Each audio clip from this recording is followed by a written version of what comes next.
Good morning students. आज हम करेंगे साउंड ऑफ सी एच और एस एच। कौन सी साउंड करेंगे? सी एच साउंड और एस एच साउंड। यहाँ पे मैंने वर्ड्स लिखे हैं और यहाँ लिखी है C H sound, which sound? C H sound and S H sound. आपको ये दोनों को मिलाना है, दोनों को जोड़ना है and you have to make new words. एक न्यू वर्ड बनाना है। तो हम स्टार्ट करते हैं। आर आई के साथ हम सी एच जोड़ेंगे तो हमारे पास क्या बनेगा? RICH rich. तो हम यहाँ लिखेंगे RICH रिच। नेक्स्ट LUN लन प्लस CH लंच। LUN को CH के साथ जोड़ेंगे, क्या बनेगा? लंच।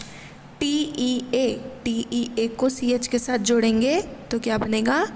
टीच। BU को SH के साथ जोड़ेंगे क्या बनेगा? बुश। BUSH Bush. DI को SH के साथ जोड़ेंगे क्या बनेगा? डिश। DISH dish. WI को SH के साथ जोड़ेंगे क्या बनेगा? विश। WISH wish. तो हमें क्या क्या वर्ड्स मिले? CH साउंड के क्या मिले?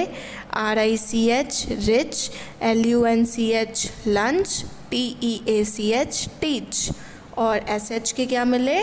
BUSH Bush, DISH dish, WISH wish. तो ये था हमारा इंग्लिश का वर्ड।